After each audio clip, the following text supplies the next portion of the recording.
They thought it was just an old abandoned funeral home, but inside the bodies still moved. No one knows why, no one knows how, and those who enter either vanish or come back different. What really happened behind those rotting walls? And why does the embalming table still feel warm? Once you hear this story, you will never look at death the same way again. In a forgotten town, hidden between two hills and trees that whisper, there stands a decaying building, windows shattered, roof collapsed, vines clawing the bricks. No one dares to go near it, not because it looks haunted, but because everyone who enters it changes. It used to be a funeral home, not just any funeral home. The last rites were given here, the coldest bodies prepared for burial. But something went terribly wrong. The owner, Mr. Granger, was an embalmer who never let the town's dead leave. He believed in preserving them forever. He stopped buying the bodies. Neighbors grew suspicious. The graveyard behind the funeral home stayed empty, but inside there were smells, awful, sweet rotting smells, that drifted down the hill. Someone eventually went in just once, a delivery boy. He came out shaking, silent, unable to explain what he had seen. He never spoke again. They say the bodies never rested. They say Granger had secrets deeper than the cellar he kept locked. When he vanished, the town sealed the building, boarded it shut, but late at night, some say they still see shadows behind the cracked glass, and sometimes the door opens. Years passed, the town emptied. Families moved away, the road vanished beneath dust and weeds. But the funeral home remained waiting. 3 years ago, a group of amateur ghost hunters found it on an old map. They live streamed everything, laughed at the warnings. But once inside, the laughter stopped. The stream did not end. It just froze. Their cameras flickered. One by one, they vanished from view. But the audio kept recording. Heavy breathing, a door creaking open, then something dragging across the floor.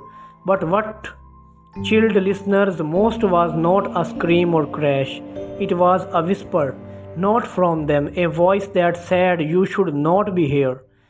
Authorities found the camera near the back room, but no one ever found the group. No fingerprints, no blood, just the smell.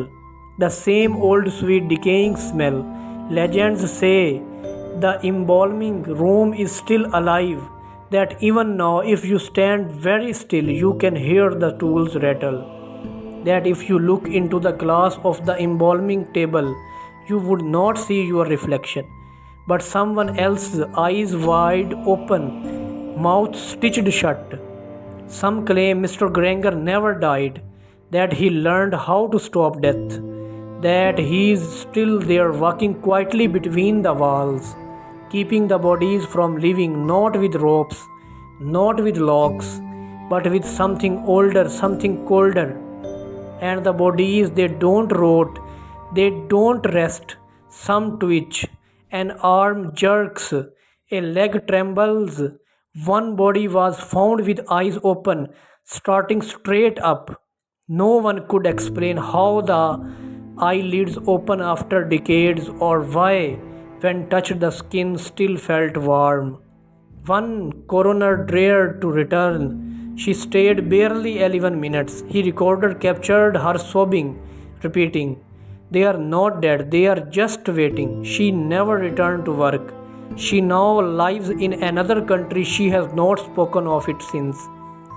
And yet the doors still open. One night every year on the same date, the light flicker inside, then stay on. No one knows why it still glows. But they do, a cold yellow like someone preparing for a client. And on the night, if you listen closely, you will hear something through the wind. A low hum, Someone humming an old funeral hymn of key repeating. There's one more thing, the register book near the entrance, dust covered yet readable, names written in black ink. Next to each name, a space left blank, no date, just one word, returned. Returned to what? Some say Granger thought death was too easy. He wanted something else, a way to make people linger to trap their final breath. Not ghosts, no spirits, just remains that could see, could feel, could wait. And now the building waits too. It knows you have heard about it. If you are still listening, if knows you might come looking, just remember, if you step inside, don't look at the mirrors. Don't touch the tables and never ever answer if someone asks your name. Because once they know it, they write it down, and that's how to book grows longer.